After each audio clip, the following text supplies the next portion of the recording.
Bueno, Priscila me ha pedido que haga la presentación. Yo soy Jaime Abello Banfi, soy director general de la Fundación Gabo y les quiero compartir algo que pertenece casi a la intimidad de nuestra amistad con Priscila.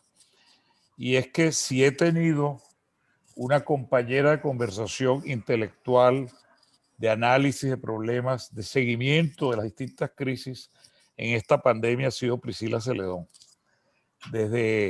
Hemos hablado como nunca, creo yo, y no nos vemos hace, obviamente, más de un año, es decir, o por lo menos creo que desde que ella hizo el lanzamiento de su último libro, en que también tuve el privilegio de ser una de las personas que participó en el panel de presentación, el libro sobre coaching político, un trabajo extraordinariamente interesante de Priscila.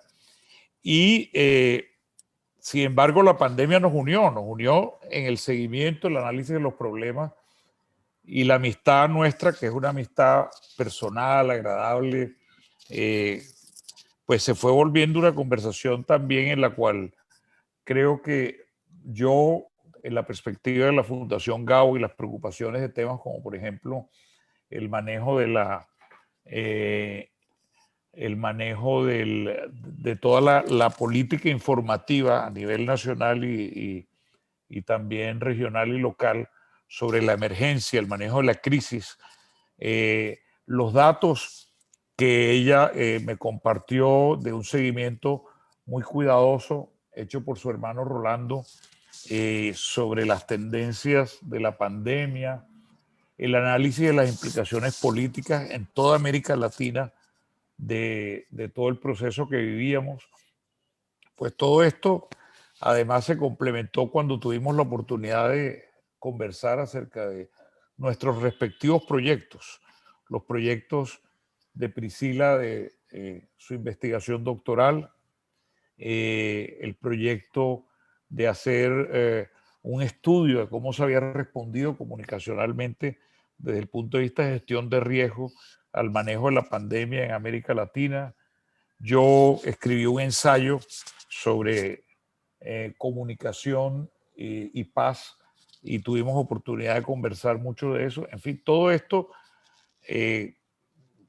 ha llevado de manera natural a que al abordar el proceso más reciente, pues volviéramos una vez más, pero la verdad es que yo no me imaginaba, y eso que había estado de alguna manera escuchándola, así como ella me escuchaba, no me imaginé que hubiera preparado en la versión primera que me tocó a mí de esta conferencia que ustedes todos van a escuchar hoy, no me imaginé que el nivel de profundidad y de preparación con que Priscila había asumido esa iniciativa de proponer una interpretación de la crisis de Colombia y una interpretación que mirara, pues,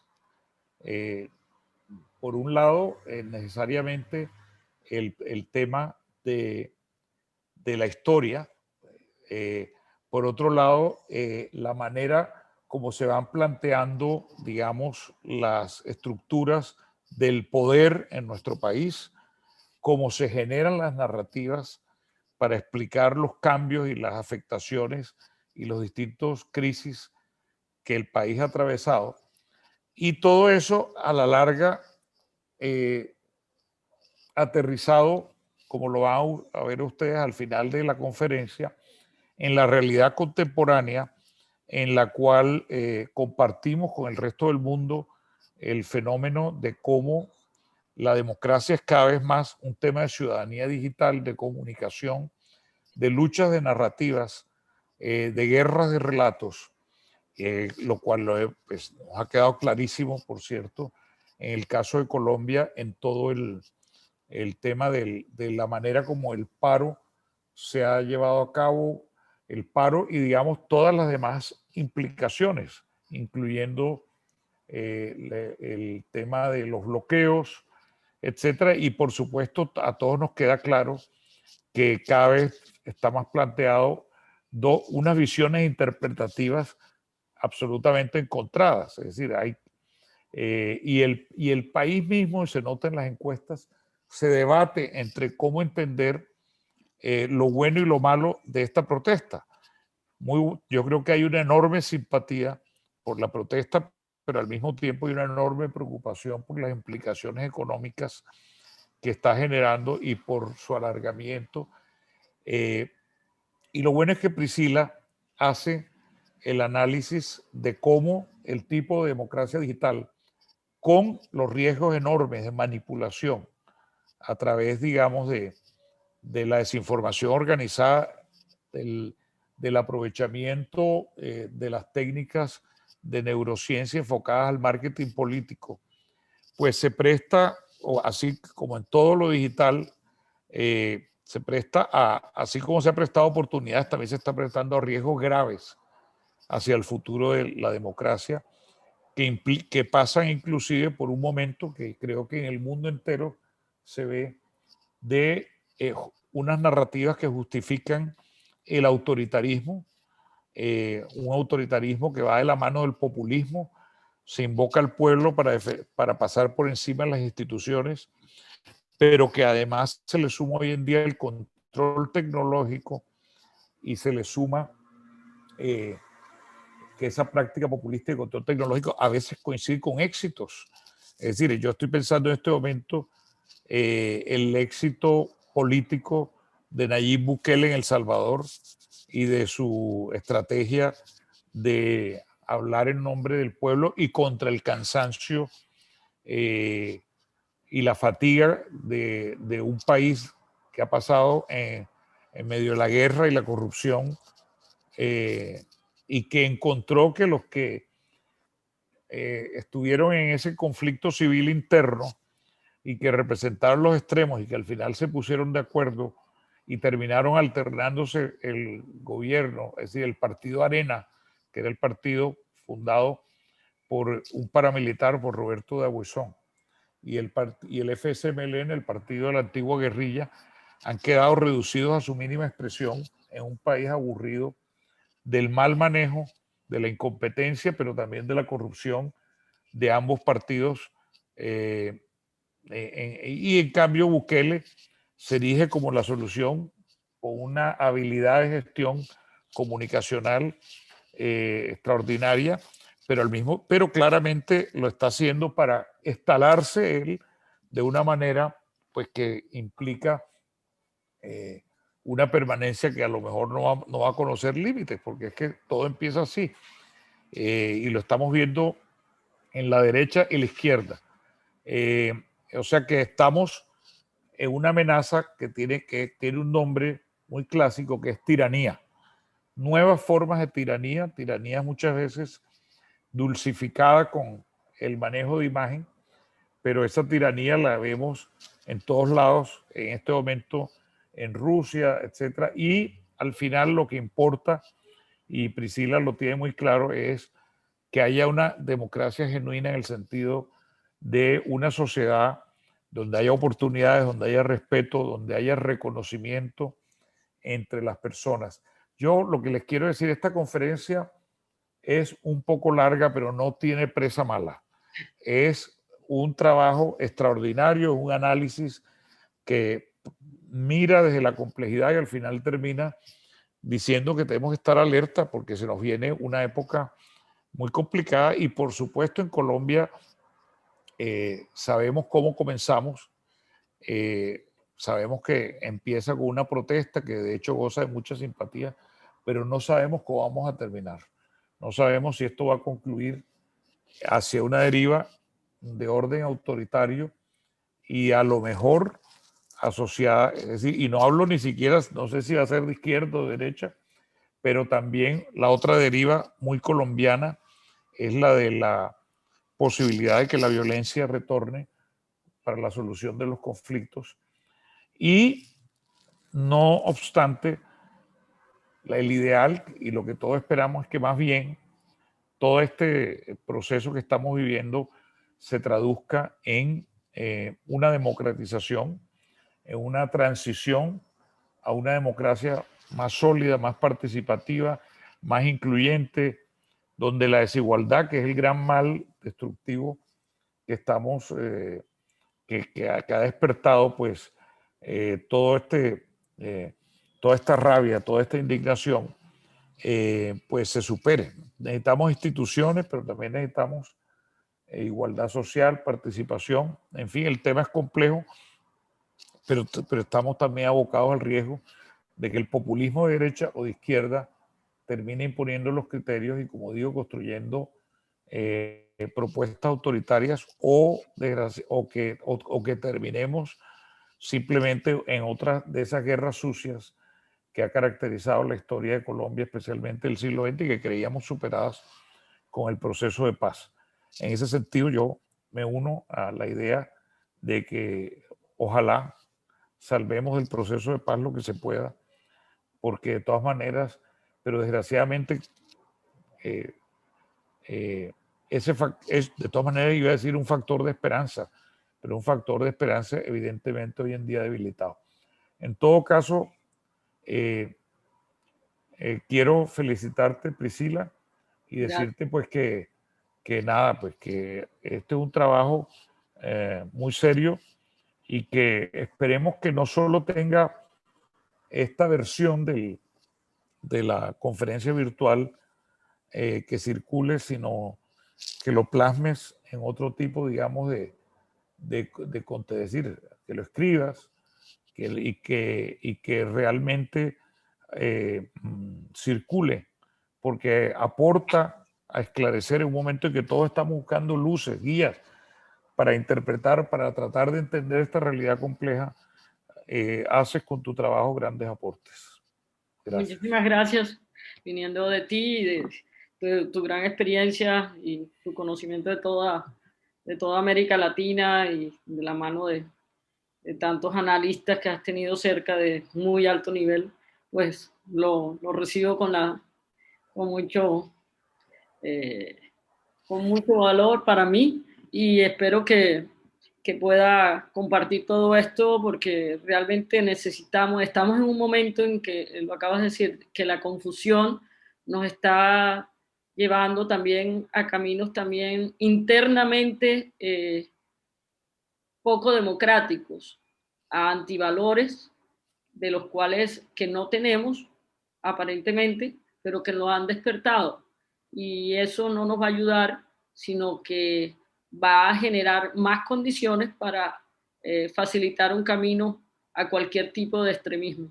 Y eso lo debemos tener claro todos los ciudadanos para que nuestra acción individual ayude a mejorar las condiciones colectivas, por lo menos en los espacios en que estemos. ¿Sí? Muy bien. Gracias. Bueno, muchas gracias, como digo, a Jaime y a ustedes por estar acá conmigo. Sí, pónganse cómodos. eh, Vamos a tener un tiempo de pronto un poco extenso. Intento que cuenten con todos los elementos porque el tema es muy complejo y estoy haciendo lo posible por sintetizarlo y volverlo digerible y poder compartir con ustedes la preocupación, pero también algunas propuestas de la primera conferencia. Surgieron unas ideas que me pareció importante ajustar para esta conferencia en cuanto a propuestas, o sea, a qué podemos hacer a nivel de nosotros como individuos, como ciudadanos en esta colectividad que en este momento está tan polarizada. Entonces, le agregué a la conferencia esos elementos al final de recomendaciones y conclusión. No se hable más, vamos a comenzar. Voy a compartir la pantalla y ya comenzar a...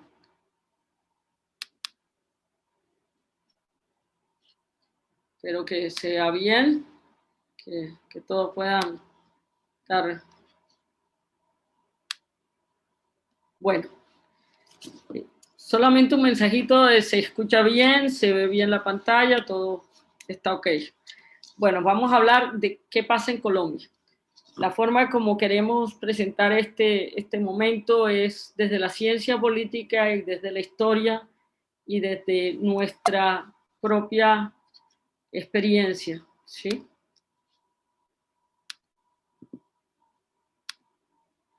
Estos son los 7 temas que vamos a tomar para hacer el análisis y en la noche de hoy. El primer tema es sobre la historia colombiana del siglo XX y XXI. Segundo son sobre valores, si han cambiado, si no han cambiado, hacia dónde vamos. La crisis nacionales y sus lecciones, los temas de la democracia digital, que tiene asociado con la neurociencia, las infotecnologías masivas, la big data, la profesión de político, desde la mirada del coaching político que he estado trabajando, las lecciones mundiales para que estemos todos atentos a reconocer los pasos de la amenaza de la tiranía en el país. Y en un último punto, que para mí es posiblemente el más importante a nivel individual, es el otro, su invisibilidad y reconocimiento como parte de solución de los problemas. Arranquemos con nuestro tema de la historia. Estos han sido los 6 grandes temas que han cruzado todo el siglo XX y lo que va del siglo XXI para nosotros. Guerras que se repiten, mediado por guerras este país todo el tiempo. Ya veremos que es una falacia pensar que nosotros hemos sido la democracia más sólida del siglo XX en América Latina. Tenemos también el tema del narcotráfico desde los años 50 del siglo pasado para acá, afectándonos, inflamando todos los conflictos, haciéndolos crecer, generando nuevas características de violencia y de comercio ilícito. El tema de la urbanización y las regiones, los pueblos indígenas y la minería ilegal, la tierra, que es transversal, todos los conflictos pareciera que comenzaran y terminaran en la tierra en Colombia. Por la tierra se justifican todas las guerras y todos los actos de violencia. Y por último, los partidos políticos, su decadencia, sus choques internos, intestinos, sus debilidades. Este ha sido como los elementos repetitivos de nuestra violencia en por lo menos más de 100 años. Rápidamente quisiera comentarles que lo que estamos viendo ahora, efectivamente lo encontramos en muchos mensajes desde José Manuel Marroquín en 1898, que vivimos la guerra de los 1000 días, vivimos la separación de Panamá y todo tipo de condiciones negativas para ese momento, y lo estamos viviendo ahora. Y estos mensajes son iguales que los que pudiéramos tener ahora. Yo quisiera agregarle un mensaje que para mí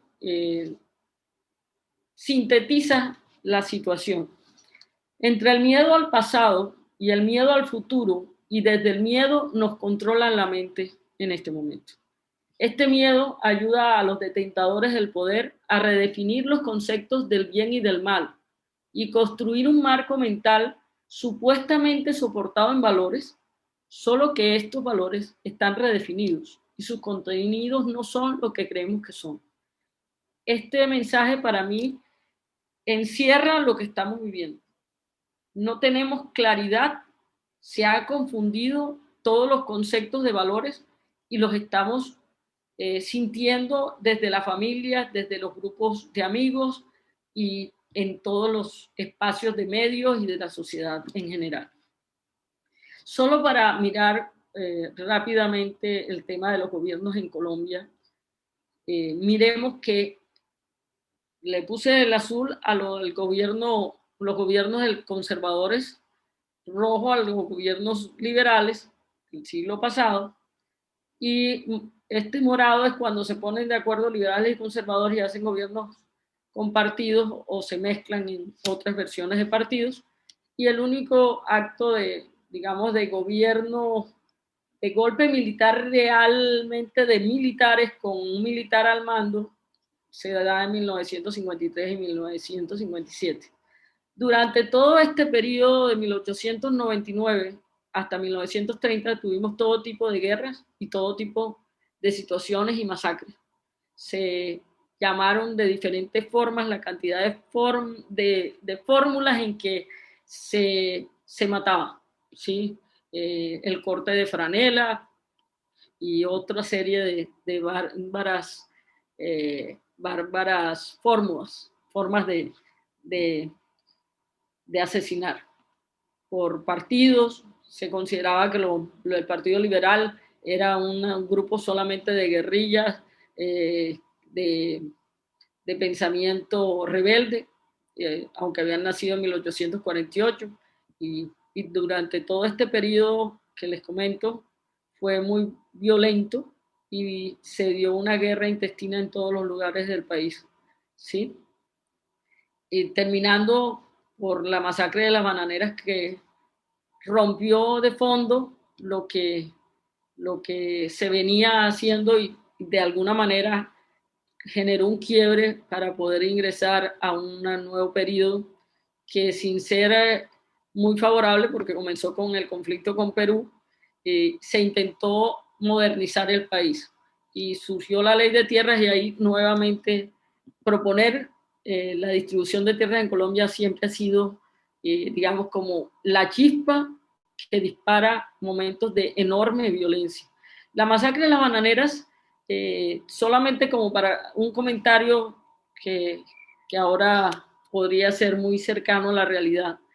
En la masacre de las bananeras hubo una masacre a gente desarmada en en Ciénaga, en Magdalena, y allí se dio orden al capitán Cortés de ese momento, acorde con el ministro de Defensa de ese momento, el presidente Miguel Abadía Méndez, y se les disparó a un grupo de población de obreros que estaban reclamando derechos, que contaban con máximo un machete. En todo caso, esta muerte fue muy fuerte, nunca se supo cuántos fueron, muchos fueron también lanzados al mar, bueno, muchos fueron desaparecidos, y no, aunque se pidió una respuesta del presidente, no se tuvo. Sin embargo, al mes y medio de esa masacre, hubo una revuelta de estudiantes en Bogotá, y por esas cosas de la vida fue muerto eh, un estudiante que era hijo de un amigo del presidente de la República. Por esa muerte, él despide a su ministro de Defensa y al capitán Cortés, que había hecho la masacre de las bananeras. Eso como para darles una idea de los niveles de desigualdad que hemos vivido. Los intentos de los liberales cuando llegaron al poder de hacer cambios con respecto a modernizar, sí terminaron en choques y en golpes que eran civiles, pero que finalmente rompían con el deseo de un cambio.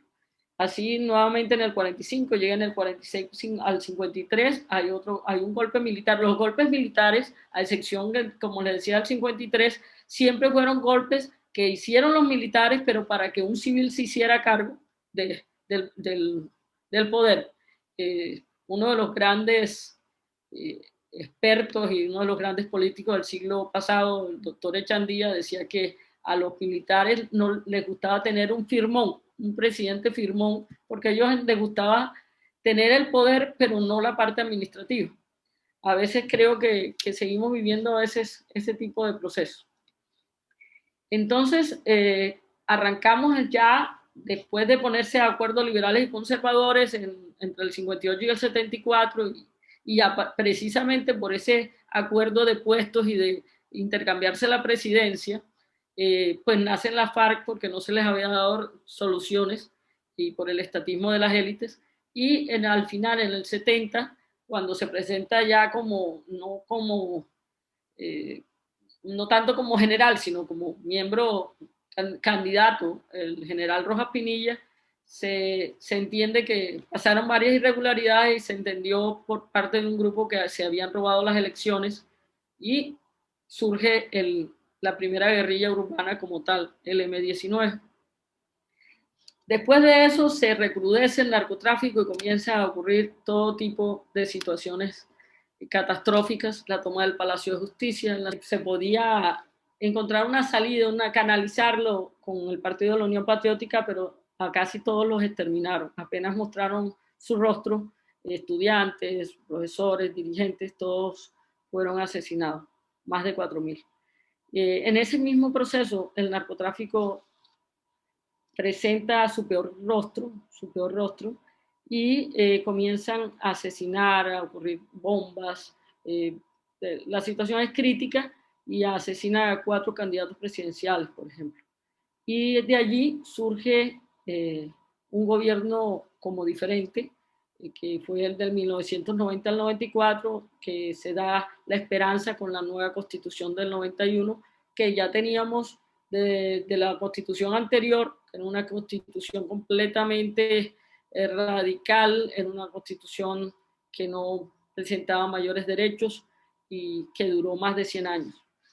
En este periodo, como verán, seguíamos en guerras, ya entonces cuando llega el narcotráfico del lleno, realmente le pone el combustible y entonces surgen los narcoparamilitares, los narcoguerrilleros, los parapolíticos, de manera que se termina de desordenar todo el ambiente con el ingreso de recursos del narcotráfico a campañas, a políticos, a militares, a paramilitares y a guerrilleros.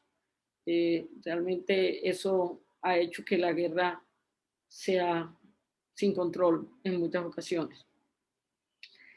Cuando se volvió a hablar de paz entre el 98 y el 2002, buscar diálogos con el gobierno de Andrés Pastrana, entonces ocurre lo último que genera todo lo que ha estado pasando del 2002 para acá, que es una enorme debilidad. Entonces la guerrilla se fortalece, se amplía y se requiere una mano dura que pudiera convocar y controlar y resolver, porque ya se había llegado casi a las ciudades, en todos los espacios, en las carreteras. Entonces se busca una mano dura y se busca un acuerdo entre varios y llega a la presidencia Álvaro Uribe Vélez, que mostraba todo este elemento de intercambio, de conocimiento y especialmente de mucha mano dura. Sin embargo, en los intercambios de guerra siempre a veces se requieren guerreros. Sin embargo, no se pueden establecer guerreros para todo el tiempo, ni se pueden seguir comportamientos en donde no se detiene, no haya nada que limite el poder. Cuando el poder se enreda, comienza a ocurrir circunstancias como las que han pasado. Cuando él apoya, él cambia la constitución, tiene 2 periodos de gobierno. En la constitución colombiana no existía la reelección para la presidencial. Tiene entonces ese cambio, hace un cambio para tener un segundo gobierno e intentó tener una tercera reelección, pero no se pudo. Entonces apoyó a uno de sus ministros, a Juan Manuel Santos, y él llega y plantea unas posiciones diferentes a las que esperaba su líder en ese momento, Álvaro Uribe, y se comienza a construir un feroz ataque.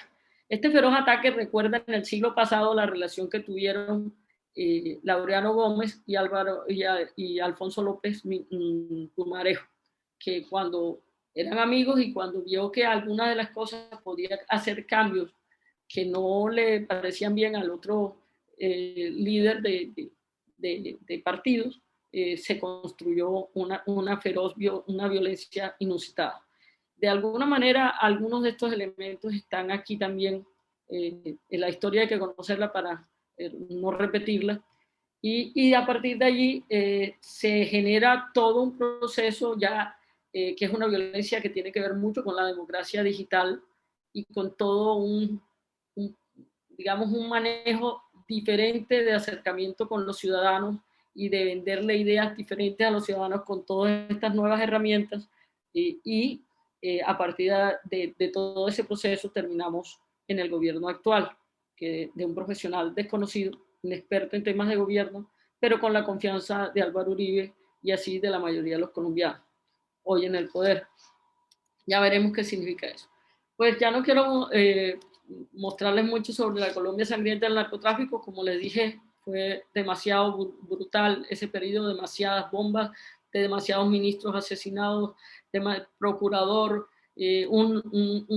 volar un avión en pleno vuelo, ¿sí? Con 177 pasajeros a bordo, de manera que asesinara al director del periódico, El Espectador, y secuestrados de todo tipo, eh, de manera que es muy fuerte. Aquí, nada más para dar una idea, del 64 al 2016 tuvimos 8.356.734 víctimas.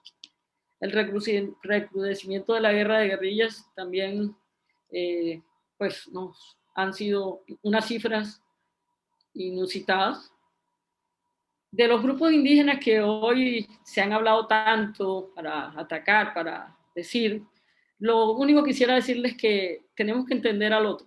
Los grupos indígenas en Colombia, si bien han hecho parte indudablemente de todo el conflicto, porque en sus territorios ha estado el conflicto, en sus territorios ha estado la coca, se ha cultivado coca, en sus territorios han pasado muchas cosas y ellos han hecho parte de enormemente, especialmente de las víctimas, ¿sí? Porque además a ellos no los han reconocido como personas, sino después de 1890. Se consideraban salvajes. Y durante más de la mitad del siglo pasado fueron asesinados, cazados como animales en los llanos orientales, ¿sí? Y en muchas de las masacres que han ocurrido no hubo impunidad porque alguno dijo que él no sabía que matar a indígenas era sancionable. Solamente para decirles que hasta una frase, una palabra representa todo eso, que es guaybiar. Entonces, pues ha habido genocidio de todo tipo y eso no lo podemos olvidar. Nuestro país es un país de regiones y culturas. Estas regiones ha sido, si bien tenemos 5 grandes regiones con unas dificultades geográficas y con unas circunstancias culturales diferentes, eso no ha sido bien manejado por un gobierno que muchas veces, ya no tanto, pero totalmente centralista, que desde Bogotá trataba de dar órdenes y que no entendía ni siquiera cuántas fronteras teníamos. Hasta el siglo pasado, hasta los años 80, yo creo que la mayoría no entendía qué fronteras teníamos, de los dirigentes que hemos tenido. Y por tanto, muchos lugares abandonados donde la guerra y la ley de la selva ha imperado. Eso ha sido parte del problema. En medio de las guerras que les cuento, tenemos que este país pasó del 80% de población rural a finales del siglo XIX al 80% de población urbana hoy. Eso es brutal para cualquier país, es porque significa toda una serie de esfuerzos de desarrollo que no paran y que nunca son suficientes, pero cómo llega esa población que pasa de lo rural a urbano, sale huyendo de la violencia, de la pobreza, de los conflictos de tierras, ¿sí?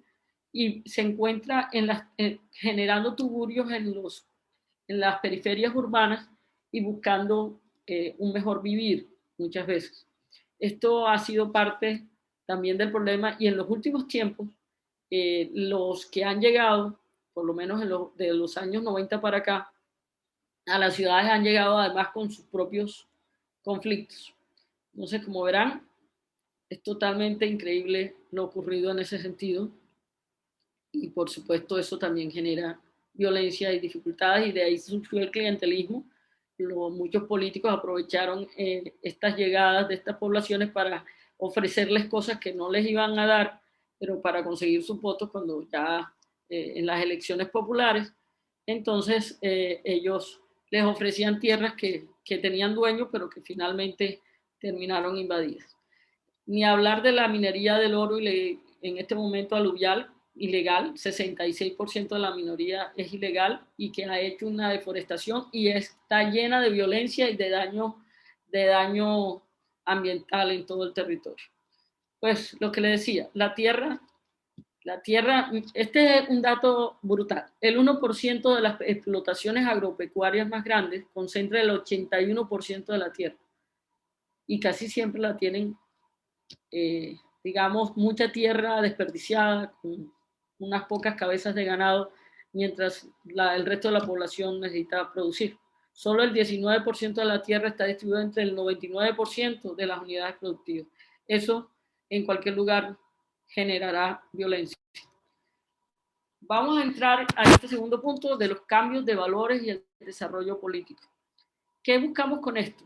Entender qué está pasando, qué estamos pensando ahora, hacia dónde vamos como colectivo, ¿sí?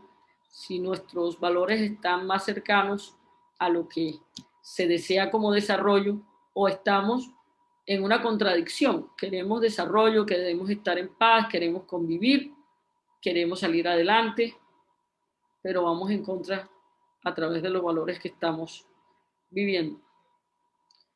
Estos mapas que tengo aquí hacen parte de un proceso grande que no me podría detener ahora en ello porque no sería muy largo, pero solamente les digo que desde los años 90 para acá se ha hecho un estudio mundial a partir de la cultura política de los pueblos y se ha ido comprendiendo cuándo se va avanzando en esos desarrollos y qué conexión tiene eso con países productivos, prósperos y de buena convivencia. Como verán, Colombia está aquí abajo. Quisiera mostrarles.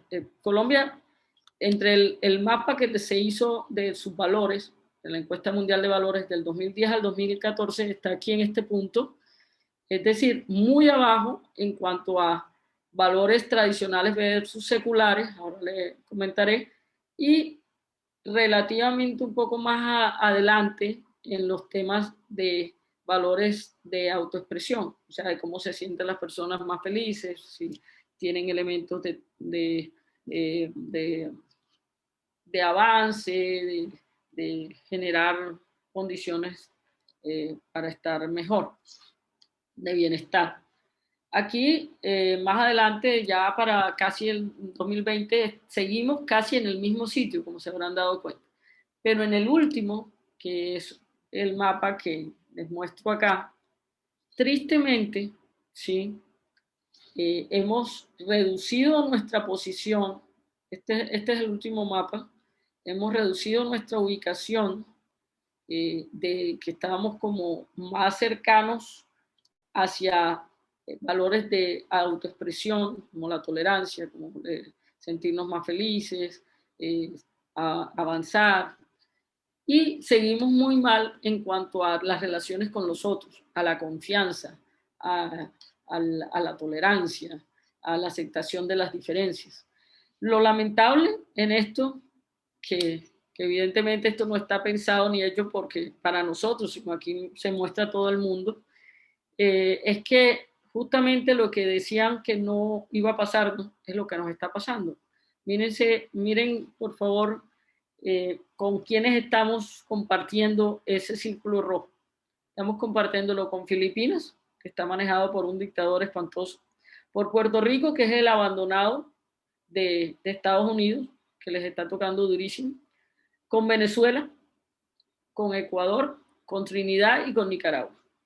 Yo creo que no tengo como mucho que más que decir ahí, sino mostrarles cómo estamos en lo demás. Para los colombianos estos son los temas más importantes: la familia, el trabajo, la religión y el tiempo libre. En eso es lo más fuerte. Lo más importante en estudiar los valores tiene que ver con qué le queremos, qué se le inculca, qué se le quiere enseñar a los niños. Y aquí encontramos las razones por las cuales no estamos nada bien. Miren estos datos. En cuanto a impulsar la imaginación en los niños, estamos desde los años 90 hasta hoy en 18 puntos. O sea, la imaginación, el estímulo de la imaginación, de la creatividad, como dice Sir Ken Robinson, que es la fuente de la innovación, no presenta ninguna importancia como una enseñanza a los niños. La tolerancia y el respeto ha mejorado, mejoró y está cayendo, está firmemente cayendo. y el tema del trabajo duro, de la persistencia, sobre todo, de persistir, de la dedicación al trabajo, tampoco supera el 24.6, o sea, estamos muy mal. Si mirar el tema de la obediencia, que normalmente la obediencia es importante, la disciplina, más que la obediencia, porque muchas veces los países que más marcan la obediencia terminan completamente en dictaduras porque han formado eh, niños que crecen para obedecer. Eso hay unos elementos allí que mirar.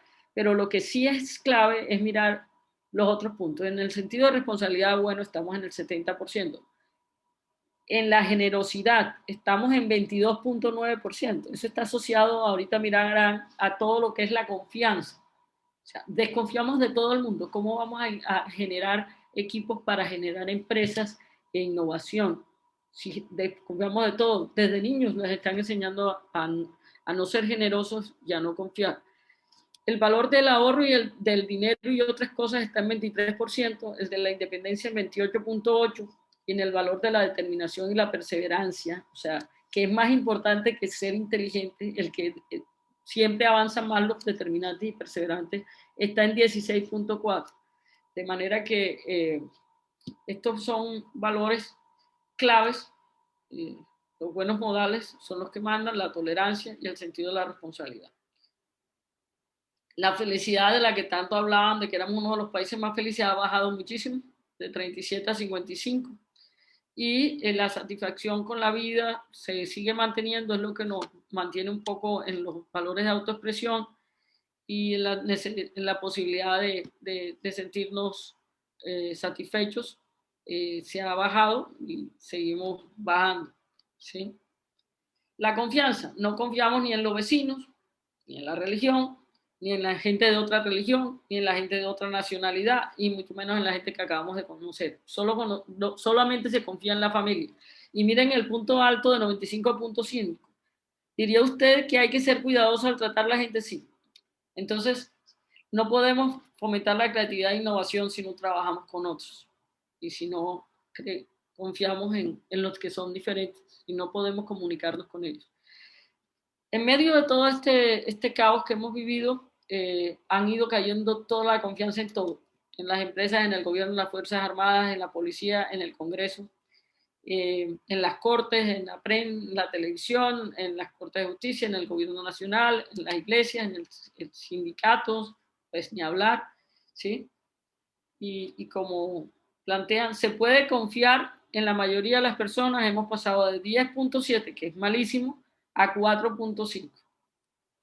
De manera que de nada sirve pensar de que en nuestra mentalidad somos personas de centro si actuamos siempre como en los extremos, ¿sí? Los cambios en la sociedad, esto digamos que nos daría un poco de tranquilidad que la mayoría de las personas dicen que deben ser graduales, que no pueden ser por fuerzas subversivas ni por cambios radicales, ¿sí? El avance de las mujeres ha sido importante, aunque ha caído en estos últimos tiempos con una década, vamos a perder, es lo que se plantea de avance de la mujer en lo laboral, en lo social, en sus derechos. Vamos a perder una década por lo que acaba de pasar de la pandemia y por las cosas y los manejos que están ocurriendo. Y este punto es súper importante. ¿Se justifica la violencia? Le preguntan. Este es del 2017 al 2020. Es el más fresco y es el que acaban de publicarse.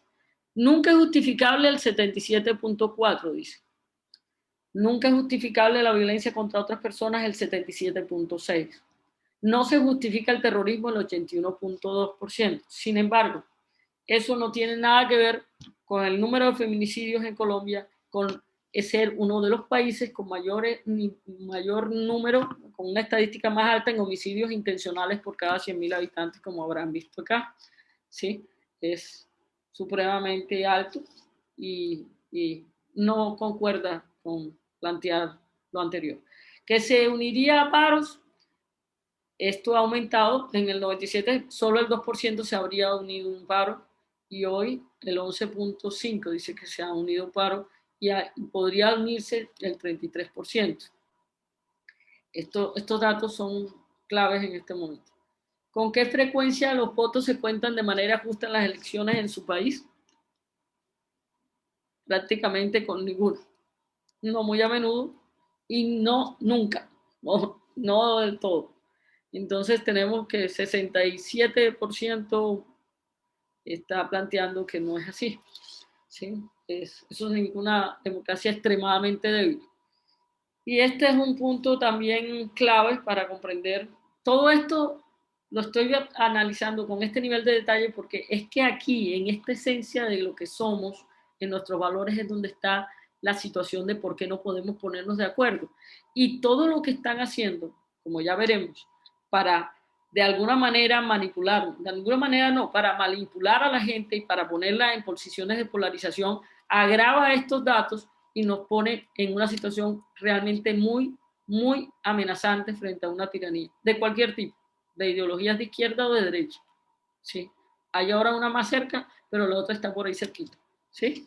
Entonces, ¿está de acuerdo o en desacuerdo con la afirmación que hoy en día a menudo uno tiene problemas para decidir si las reglas morales son las correctas a seguir? El 33.6% dice que está completamente de acuerdo con eso. Y en el punto intermedio está el 13.9%. ¿Sí? Hay una confusión en las reglas morales en este momento, que está asociado a todo lo anterior. Y esto lo traigo a coalición que ha pasado hace nada. Esto pasó hace nada, pero es muy importante. Esta es la historia de hace unos días en el paro, en donde una ortopedista, una médica ortopedista desesperada, dice que ella quisiera que las autodefensas, ¿sí?, acabaran literalmente con unos 1000 indios, así poquitos nada más, y que si necesitan dinero le digan. Lo dijo en un chat de la clínica, ¿sí? Después escribió que no le parecía que se supiera porque eso era una cosa como privada, ¿sí? Pero esto es lo más grave, es lo que está aquí abajo, que es que esto es lo que está pasando. Esto está pasando en este momento en este país. Esto es una conversación entre amigas que le están tratando de justificar y de apoyar y de solidarizarse ante que obviamente la clínica, después de que esto se supiera, pues la despidió. Dice, exacto, o sea, fue un comentario fuera de lugar en un momento de miedo, pero que maten a 1000 indios no se compara con traicionar a un compañero. Esta es una confusión, esta es una confusión de valores extremadamente grave, ¿sí?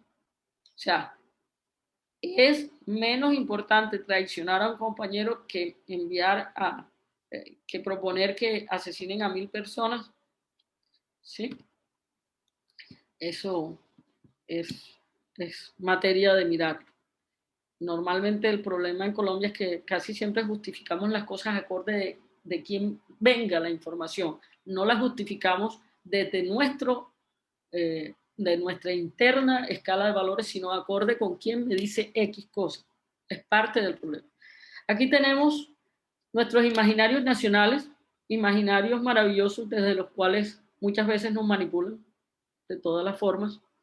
Muchas veces esto que nos alegra, que está dentro de lo más profundo de nuestras creencias, también es parte está puesto también en muchas ocasiones en las manos equivocadas, ¿sí?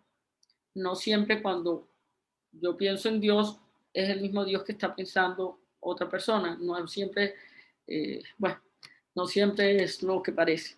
Este es el otro imaginario, el que no es tan amable, es el imaginario que se vive, el del racismo, más de 700 investigaciones por racismo, el de discriminación, el de choque, ¿sí?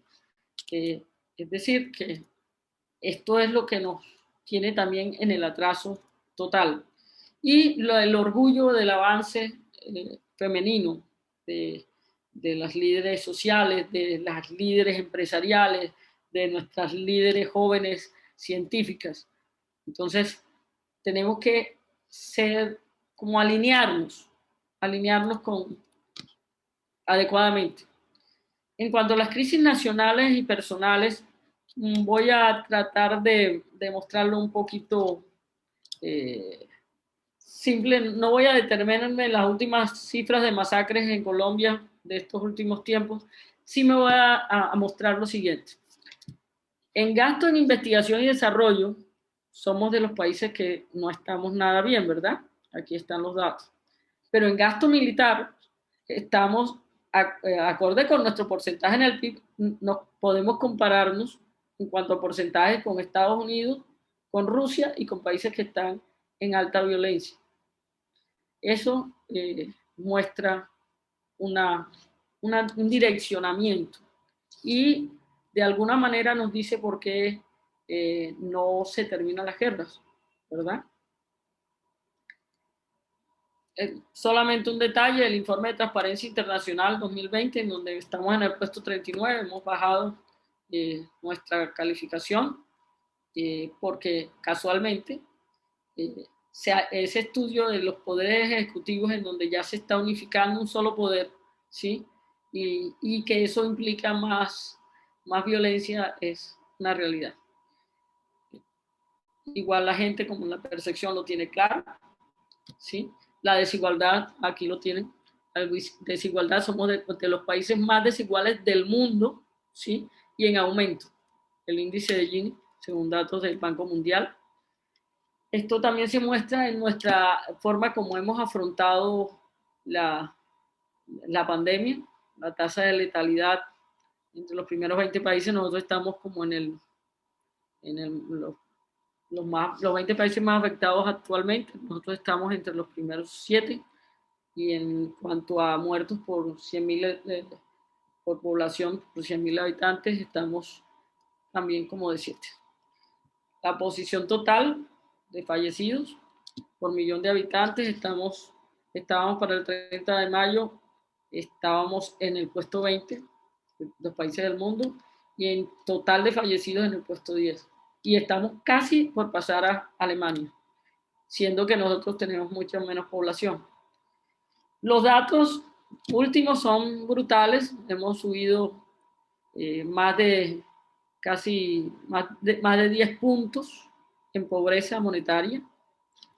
Pensar que nadie va a decir nada cuando ya está dejando de comer, cuando la clase media está totalmente reducida, ¿sí?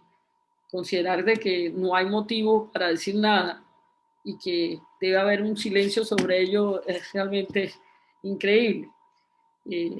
Por eso vale la pena escuchar, por lo menos tener empatía. Con estas cifras, y aquí toda la población está diciendo que espera que está peor que el año pasado, pero mucho peor, miren las cifras, nada más. Más del 59% de la población y es muy grave. No voy a detenerme, le quería mostrar de alguna manera que tenemos una constitución del 91 excelente, que la han tratado de destruir, de desbaratar, pero que tenemos todos los elementos. Lo malo es que de nada sirve que nosotros soñemos con que hicimos la Fiscalía General de la Nación, que creamos la Corte Constitucional, la Defensoría del Pueblo, si esto termina en esta situación. La ciencia política se llama ciencia porque tiene leyes que se cumplen, ¿ya? Y este es lo que podemos vivir de ahí. Este es uno de los principios claves para saber para dónde va un país. El poder de la separación de los tres poderes. El ejecutivo, el legislativo y el judicial. Pero si está ocurriendo esto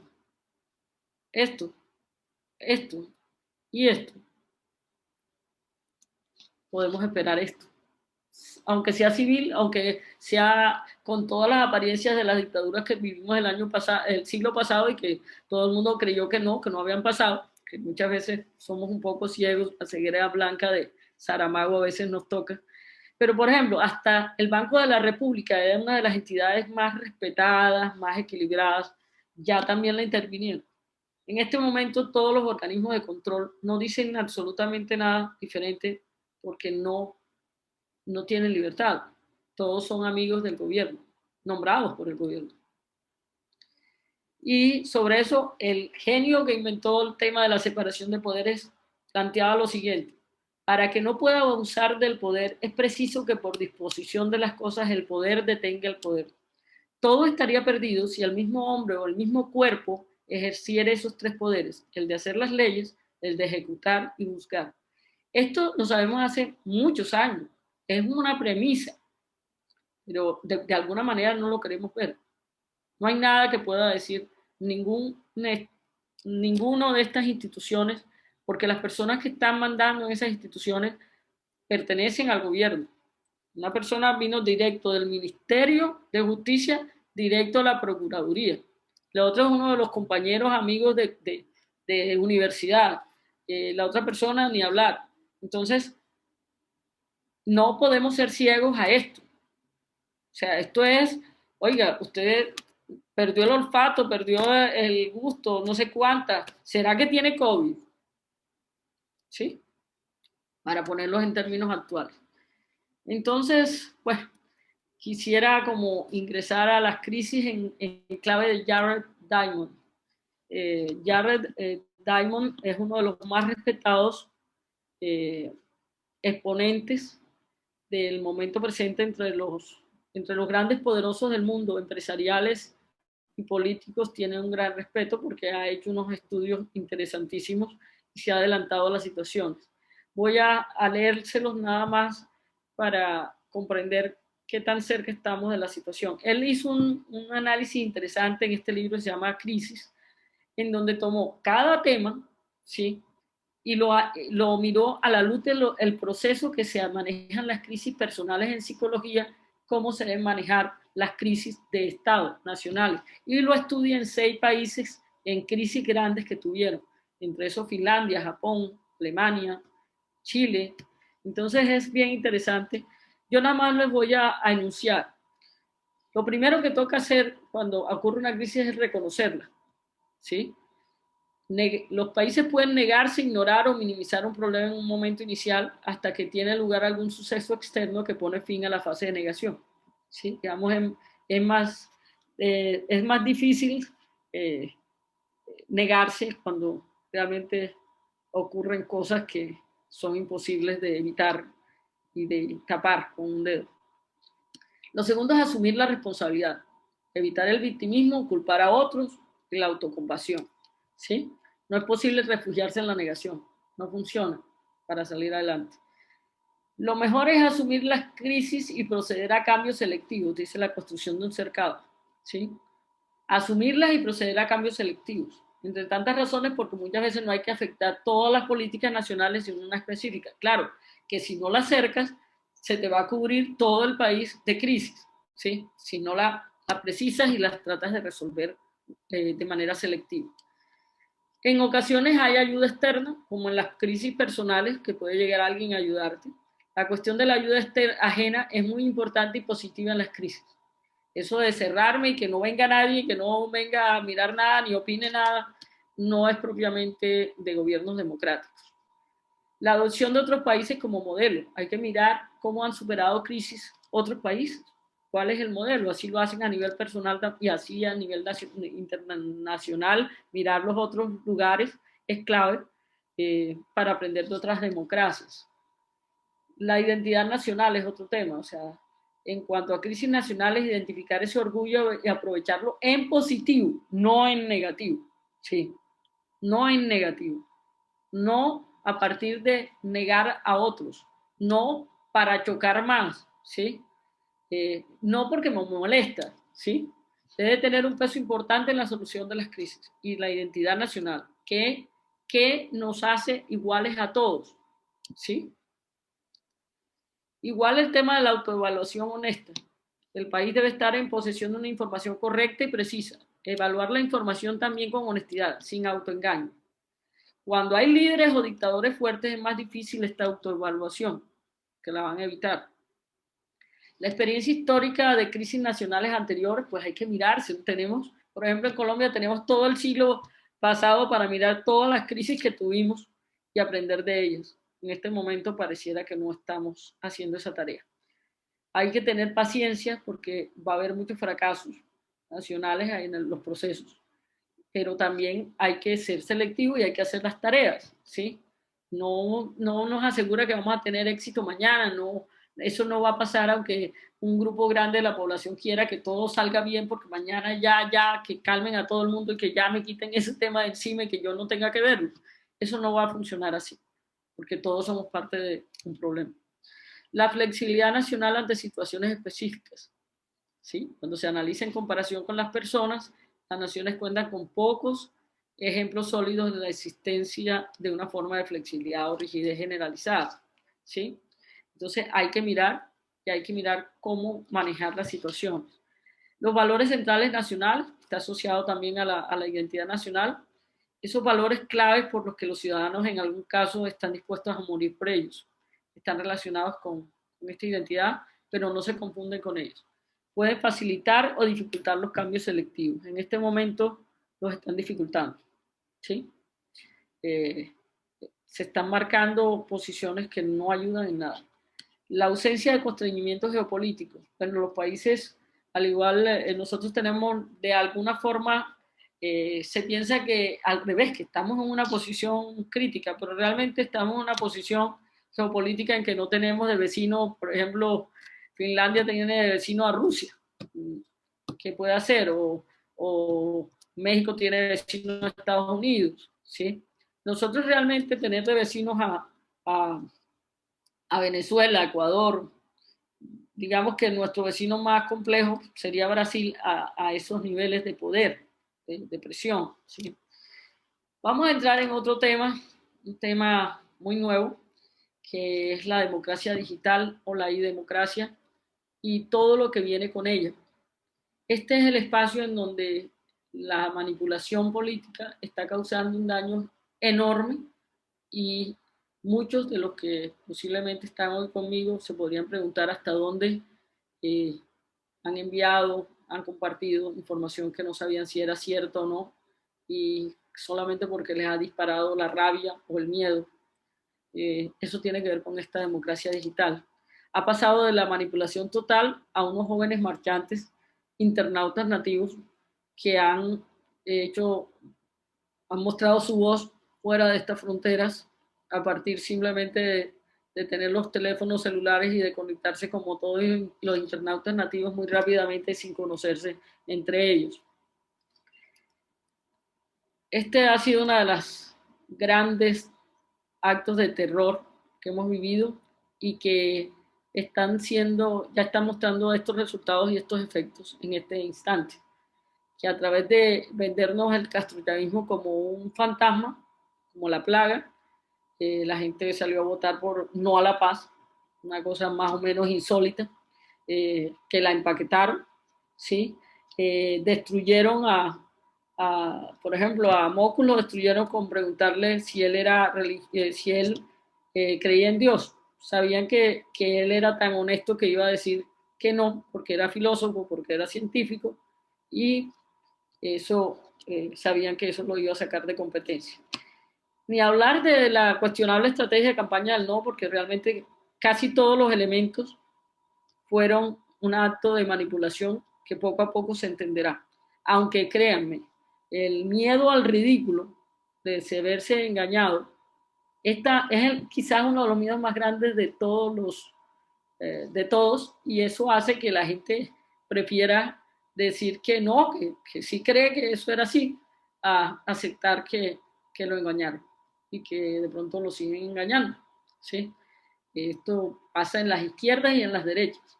No es exclusivo de ningún grupo. ¿Sí? Es una cuestión de poder, de adicción al poder y de humanos y de relaciones. Por eso se requieren ponerse de acuerdo en otras cosas. El proceso del no y todo eso tuvo que ver también con unas falsas cartillas que pusieron imágenes explícitas de relaciones homosexuales y las lanzaron para generar unas marchas y una total angustia y el miedo total de que eso fuera a llegar a los hijos de muchas familias colombianas para ese mismo año. Todo lo que generaría la manipulación política. La manipulación política no solamente se está dando aquí, es un proceso generalizado. La manipulación política digital tiene que ver con Cambridge Analytica y todo lo que pasó con el proceso de votación de la elección de Trump. Ha pasado con nosotros en la elección del no y con la última elección. Ha pasado en el Brexit y mire, una valla que decía para que la gente votara por el no. ¿Quieres ver a Timochenko presidente? ¿Sí? O sea, y no es solamente en el lado de la derecha. Miren lo que está pasando en la izquierda de AMLO, ¿sí? Polarización, incongruencia, mentiras y manipulación. Es, no. Y todo esto, ¿cómo se ha dado? ¿Usted cree que le está llegando la información? Oye, yo creo en esto y le da y replica y resulta que tienen todos sus datos, tienen los datos de todos nosotros y se los venden al mejor postor y eso, con esos datos saben qué le manda. Por eso a mí no me llega lo mismo que le llega a cada uno de ustedes. Por eso yo puedo pedir que me digan que quiero saber el significado de algo y de pronto me llega una cosa totalmente diferente a la que le llega a ustedes, ¿sí? Entonces hay que tener mucho cuidado, ¿sí? Porque estamos viviendo como en guetos de información bajo manipulación. Pues la manipulación aquí ha llegado al punto que llegaron, esto es increíble, esto nunca pasó en la vida política de todo el siglo pasado en Colombia, de tratar de manipular las elecciones en Estados Unidos, ¿sí? Al punto que el embajador tuvo que decir, miren ahí, el éxito, que las relaciones, miren el apoyo bipartidario, miren que no se involucren y ya van a mostrar, en estos días ya aceptaron que van a venir consecuencias, es obvio. Decir que Biden era castrochavista, o sea, si ellos dicen que, perdón,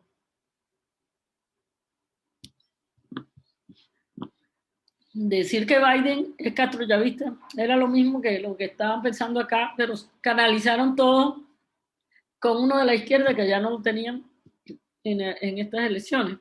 Y aún así influyeron e incidieron en la Florida, que votó en contra, o sea, en los latinos. Los otros no se tragaron ese cuento. Así se acaba la posibilidad de gobierno de centro, así se acaba la posibilidad de que tengamos otros candidatos. Miren, desde el 2017, cuando Álvaro Uribe crea el concepto, el término castrochavismo, miren cómo se hace la manipulación. Le dan una portada en semana al fantasma del castrochavismo, pero si usted va a leer la información, ya no dice eso. Dice, se podría decir, miren lo que dice aquí que el hecho de que solo falta un año para las elecciones, puede que aunque poco real, que le ha permitido a la oposición enarbolar esa bandera electoral que aunque poco real es muy efectiva. Se podría decir que el uribismo ha tenido una exitosa precampaña con la instrumentalización del miedo. Pero al darle esa portada, le está mandando una información al cerebro de un grupo grande y sobre todo con estos personajes, Lenin, Marx, Castro y Chávez. O sea, esta es una típica portada que manipula, sin decir más nada, manipula a la población. Aquí lo dijo en la campaña del no, el promotor del no, que lo sacaron del partido por hablador, porque dijo, estábamos buscando que la gente saliera a votar berraca. O sea, a ellos no les importa nada, nos manipulan, ¿sí? Como la izquierda manipula, Maduro manipula en Venezuela, como ANLO manipula en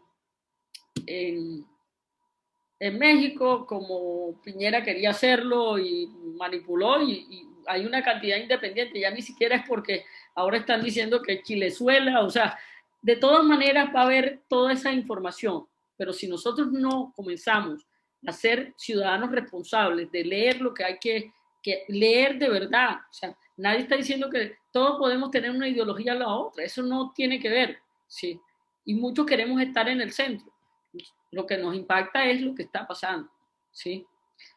La pérdida de la confianza en los medios. Los medios han quedado también cooptados en esa, además de la fusión de los poderes, además ya tenemos un problema adicional, que es que ya prácticamente los medios tradicionales es poco lo que nos están vendiendo real. Ya es completamente abierto una posición alineada. Ya no hay nada que hacer con ellos. Sí, es muy difícil. Yo en estos días me suscribí al Espectador nuevamente, que lo había dejado, porque creo que hay que comenzar a apoyar a los medios más equilibrados que se puedan, porque necesitamos escuchar las otras posiciones, necesitamos ser responsables de este punto. Esto es simplemente que ya realmente nada, puede ocurrir que los programas de televisión favorezcan al partido del gobierno muy a menudo. ¿Sí? O sea, realmente ya la gente lo tiene claro. ¿Qué ha pasado en esto? Entonces se han creado nuevos medios digitales con apoyo ciudadano. Muchos son financiados por ciudadanos que están apoyando para poder tener otra mirada. Sean más radicales o menos radicales, más equilibrados o no, estamos necesitando medios sólidos que nos den otra visión de lo que pasa. ¿Sí?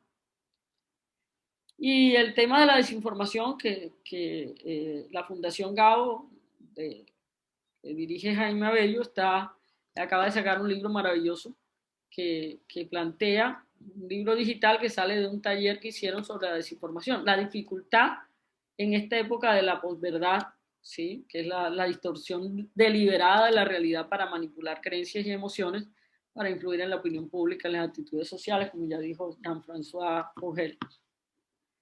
Es clave que comprendamos que en este momento todos estamos inmersos, es como si estuviéramos en mitad de un mar, unos más ahogados que otros, otros totalmente pues mezclados con lo que está pasando, otros un poco menos, pero todos estamos recibiendo desinformación.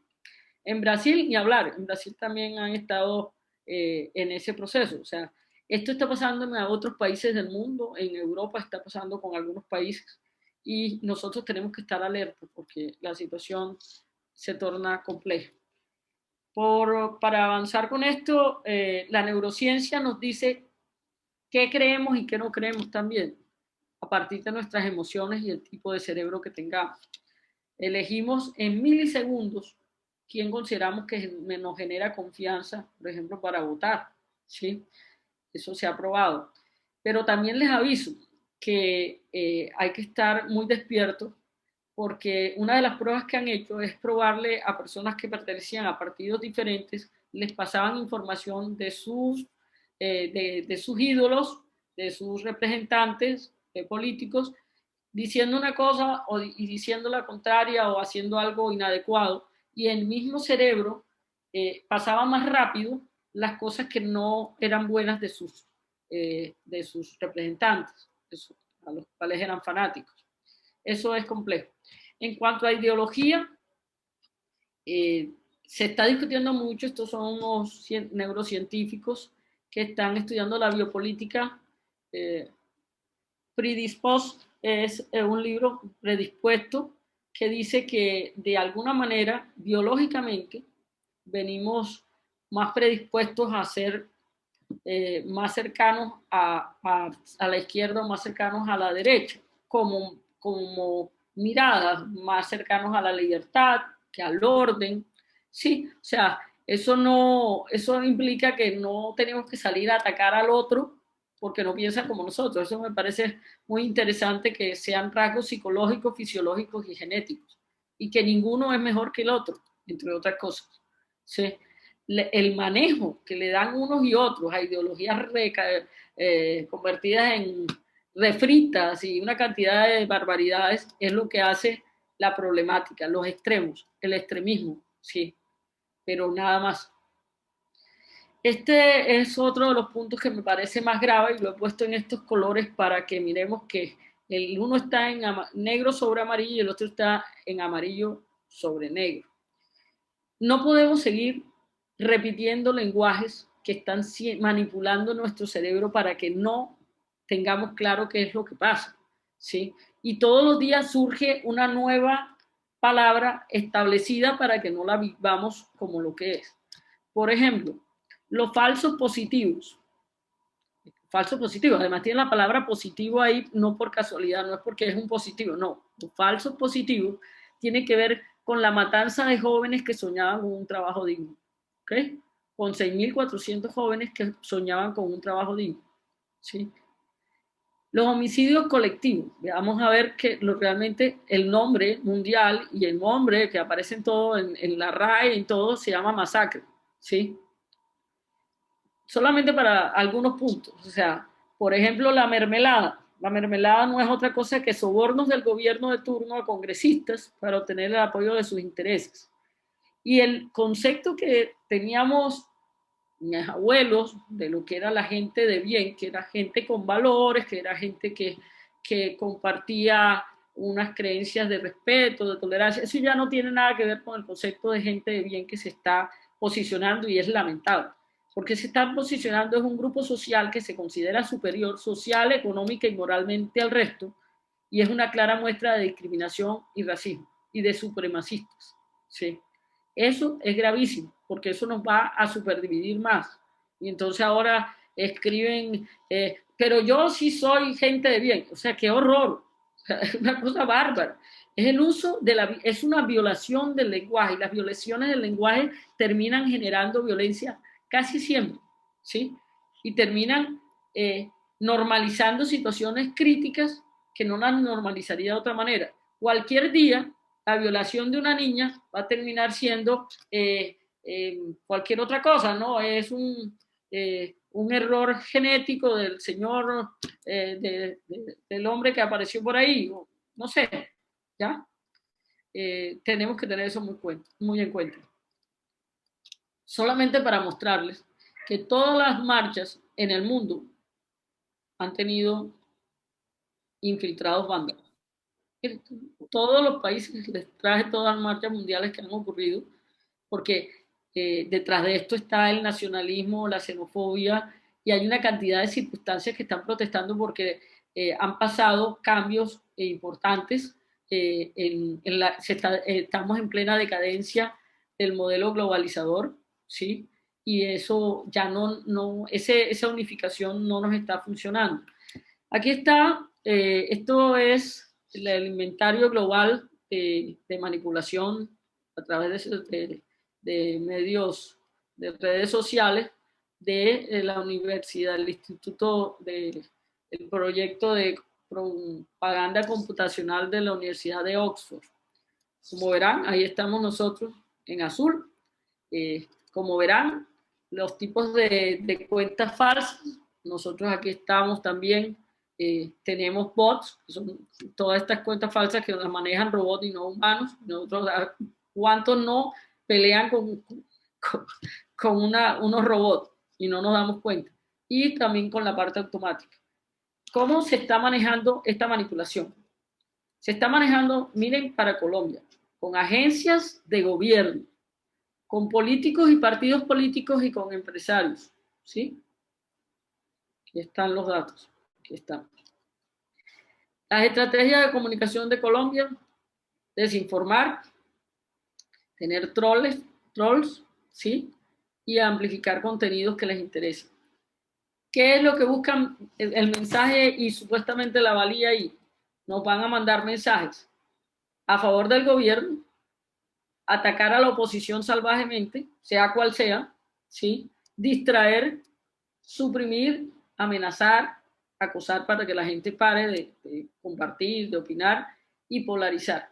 Esto lo está diciendo Oxford, no lo está diciendo ninguna entidad de la izquierda, ni del socialismo, ni del comunismo, ni del socialismo del siglo XXI. ¿Okay? Lo única como buena noticia es que nuestra capacidad de cibertropas, o sea, de estos maleantes cibernautas, la hacen temporal, o sea, en este momento la están haciendo, la hacen para elecciones, la hacen para tomar decisiones de política y es descentralizada. Esa es, pues como le decía, ahora no voy a, ahí le tengo un video sobre la privacidad es poder. Carissa Bellis trabaja también para Oxford, en otra de las instituciones, y lo que está pasando con nuestra información. Si usted no protege su información, pues va a recibir la información de regreso manipulada a través de las mismas palabras que usted usa. Los jóvenes, pues, también han ingresado de fondo, es la sorpresa que nos hemos llevado en estas marchas, ¿sí? Porque han entrado de fondo a establecer contactos internacionales y a mover la democracia digital de otra manera, ¿sí? De manera que ahora hay una doble posición. Los jóvenes manifestándose, informando, mandando todos los videos de lo que ha pasado afuera sin que lo puedan controlar acá y mandando lo que encuentran y todo. Y los otros acá con sus grupos de choque. Aparentemente es una evolución, que nada más teníamos una línea de información que nos llegaba. Las estrategias, digamos, baratas y funcionales que han tenido los jóvenes, vale la pena estudiarlas, realmente es bien interesante. En corto, sobre este tema de la profesión de político, la condición presidenciable, pues yo escribí un libro sobre coaching político, sobre entrenamiento, y solamente quiero decirles que parte de la manipulación es la siguiente. Esto no es una imagen por casualidad. Si la pregunta sería, si a usted lo van a operar, preguntaría quién lo va a operar. Quisiera saber qué tipo de cirujano es, qué tan exitoso ha sido, cuánta experiencia tiene. E igual si a usted le dice, mire, hay un avión, pero no sabemos si el que lo va a volar no tiene las suficientes horas de vuelo para volar este jumbo, ¿usted se subiría? Pues aquí tenemos una señora con alta experiencia que salió aplaudida en los balcones y en las ventanas. Y bueno, un político tiene que tener una carrera. La carrera de un político más o menos está centrada en esta espiral. Es decir, que yo no puedo comenzar con ser un funcionario que no he sido candidato de nada, ¿sí? Y de pronto salto a ser congresista, no termino un primer periodo de congreso y ya soy presidente. No he gerenciado ni una tienda. Entonces, no esperen nada que no se pueda dar. Si usted va a contratar a un empleado y usted es empresario, seguramente le va a pedir una hoja de vida, va a pedirle varios elementos. Yo creo en esta es mi frase de combate: primero es el ser político para un mejor hacer político. Así como no se podría concebir la existencia de un Usain Bolt, un Cristiano Ronaldo, un Roger Federer o un Michael Jordan sin técnica, sin experiencia, sin entrenamiento. O sea, nadie puede llegar a la política y sin experiencia, sin técnica, sin disciplina, sin una permanente práctica, aparecer de que lo va a hacer bien. Yo no sé, eso es como parte de nuestra hipnosis colectiva, pienso yo, porque de alguna otra manera yo creo que nadie lo puede pensar, ¿no? En política, además, es clave la cognición social. Si la cognición social es la que le permite a uno generar empatía con los demás, entonces si yo no genero empatía, si no puedo hablar con el otro, se generan dos teorías, se genera la situación que están establecidas en dos teorías. Una se llama la de la frustración-agresión. Si yo tengo un sentimiento de frustración generado por la imposibilidad de satisfacer ciertas necesidades o lograr determinadas metas, seguramente puedo entrar en un juego de violencia, bastante posible.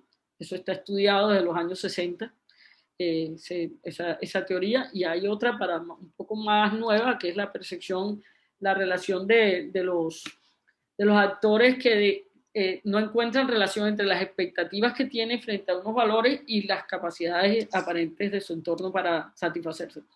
Esa también es otra teoría de la proyección, privación relativa. Las dos son soportes de una gran violencia, ¿sí? Entonces, no volvamos a elegir líderes que no estén preparados, aunque nos lo empaquen bonitos, amables, aparentemente de confianza. Eso no tiene nada que ver, ¿sí? Porque usted no se va a operar de corazón abierto con alguien porque sea bonito y simpático, ¿sí? Igual pasa en política, ¿sí? La política tiene que ver con todos los pasos nuestros, de principio a fin. Ahora mismo, por política, hemos tenido muchos más muertos de los que probablemente íbamos a tener, ¿sí?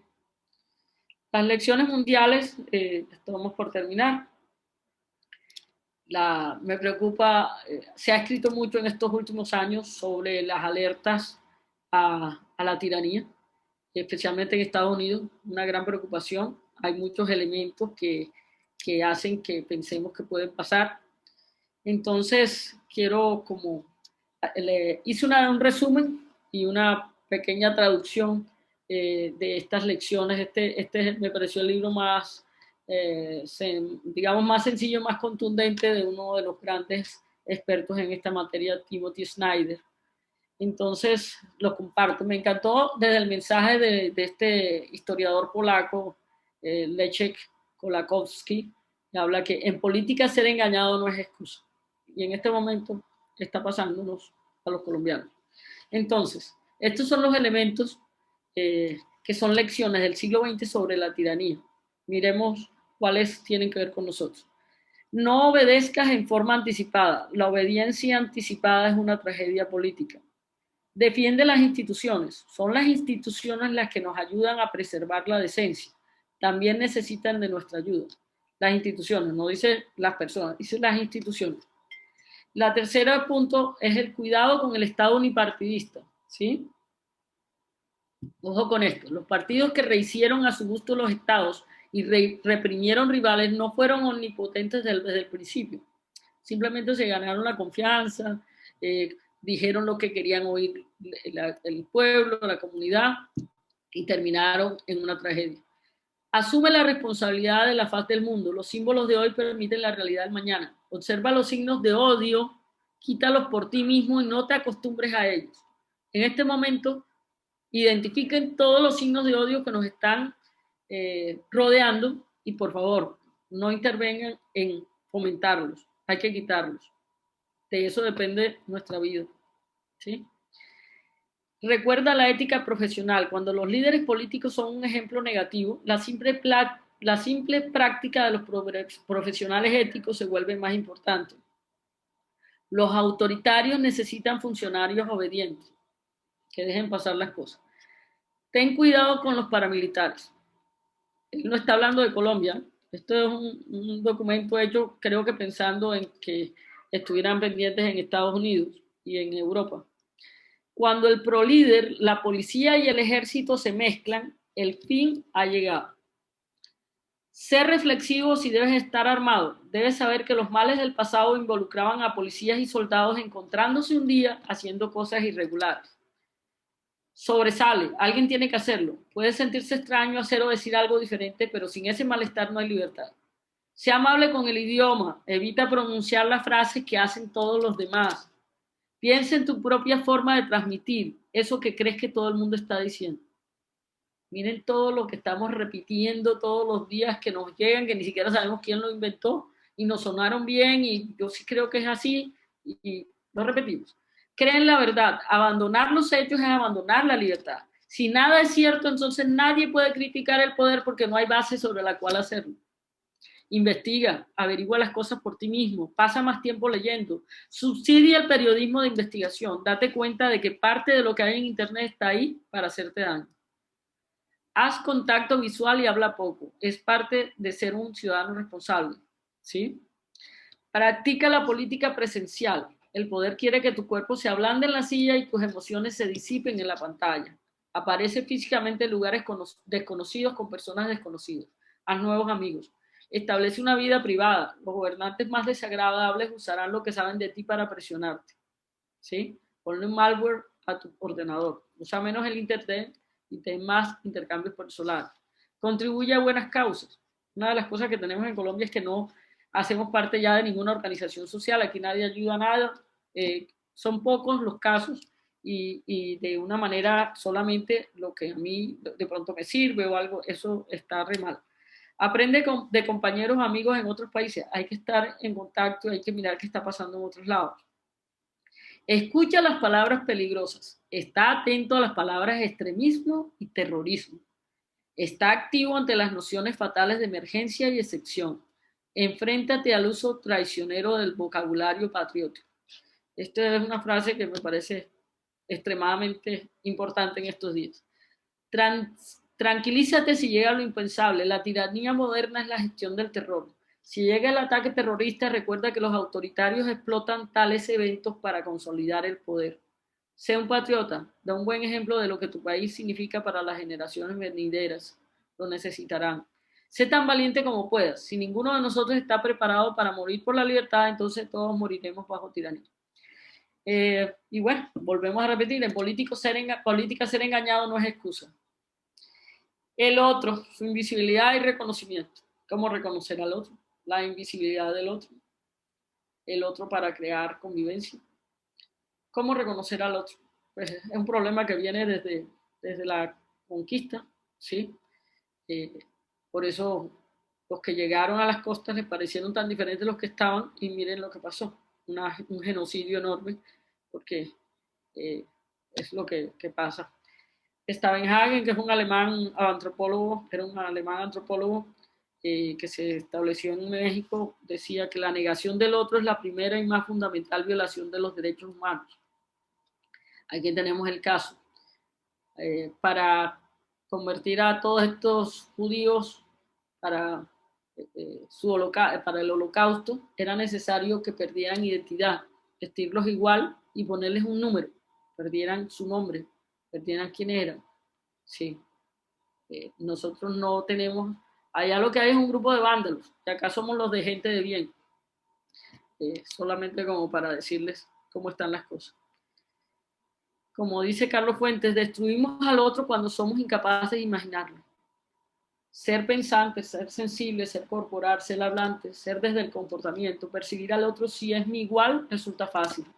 Él o ella merecen todo el compartir y mi acompañamiento desde mis sentimientos, pero percibir al otro desde la diferencia de clase social, de pensamiento, de palabra, de conducta, de valores, de características físicas, de creencias, de cultura, implica el desarrollo de la empatía y la ruptura de muchos filtros y prejuicios. Eso pienso yo. Y algo que se ha dicho, somos el otro del otro. El otro requiere una empatía que supera la emocional, una empatía cognitiva. Esa empatía tiene filtros y hay que pasarlo.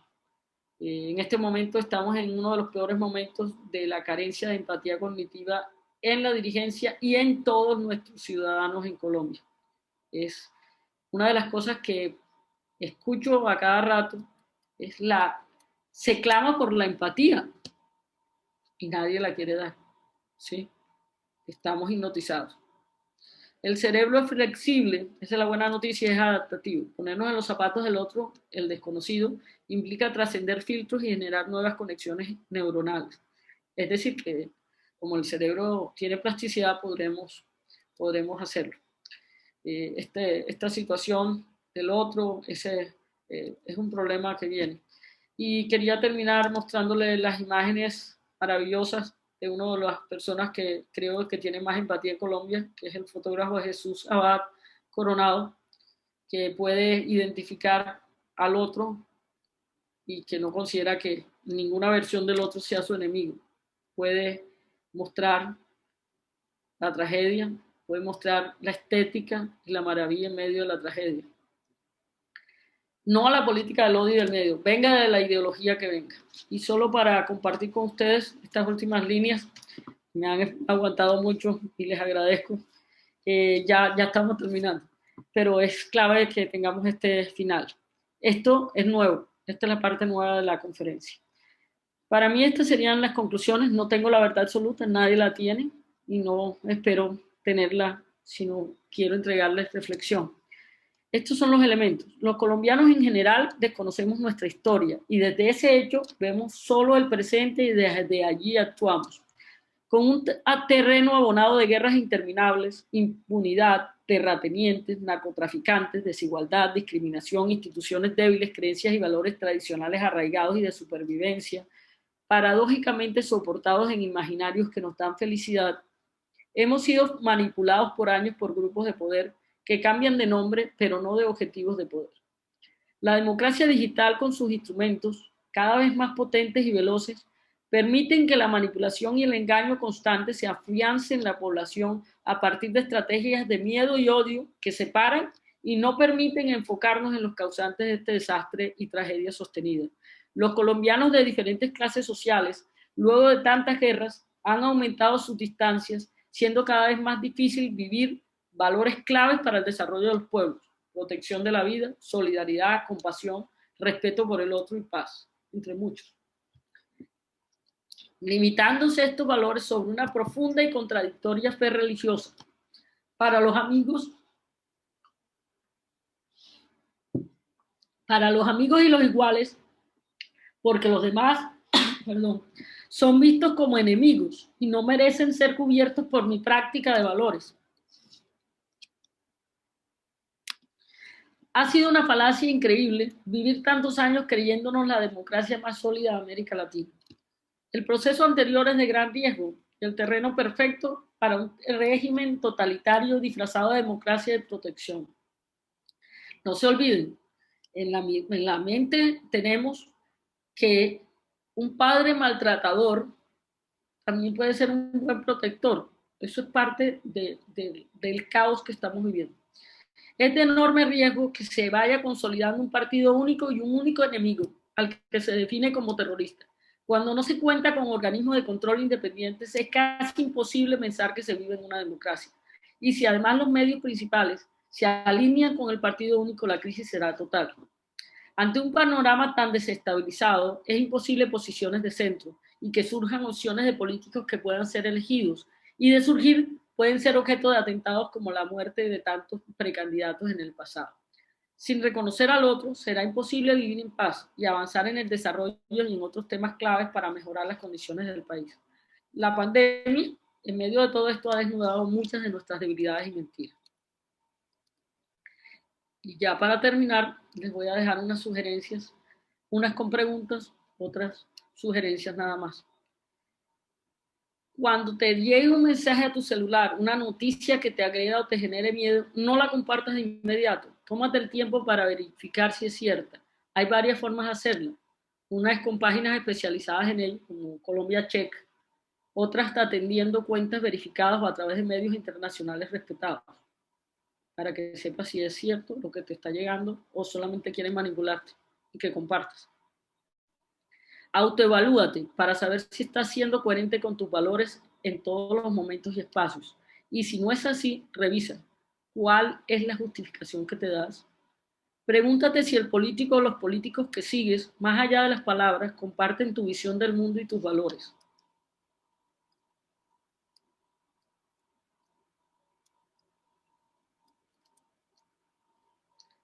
Imagínate que eres extranjero o extranjera y comienzas a leer y visitas este país y sus diferentes regiones. ¿Crees que pensarías lo mismo que piensas ahora sobre varios temas sociales y políticos? Cada vez que te llegue información o te cuenten algo, te pidan una acción política, recuerda dar 2 pasos hacia atrás y tomar una posición de observador o de observadora frente a la situación. Desde allí piensa bien si lo que te dicen es lo correcto en tu escala de valores. Si te es posible, suscríbete a un medio nacional que sea respetado por su objetividad por la mayoría de bandos en conflicto. No dejes de leer noticias. Prefiérelo a ver noticieros o escuchar las noticias en la radio. Sé parte de la solución, que tu incomodidad actual no ahonde el problema. Imagínate por un momento si no tuvieras las condiciones que tienes, o recuerda cuando no las tuviste. ¿Qué te preocuparía si te tocara sufrir la crisis desde otra posición, de otra parte del territorio nacional o condición social o económica? Desde allí podrías reconocer elementos comunes con tus posibles enemigos de hoy. ¿Crees que te tratarían igual dirigentes y funcionarios a como ahora lo hacen? Te invito apenas se pueda viajar sin riesgo de contagio, a visitar alguna de las zonas de masacres y compartir con las víctimas y sobrevivientes. Masacres de paramilitares, de guerrilleros, de militares, independientemente de eso. Mirarlos a los ojos y saber si eres capaz de sentir empatía real, que es la que nos hace actuar.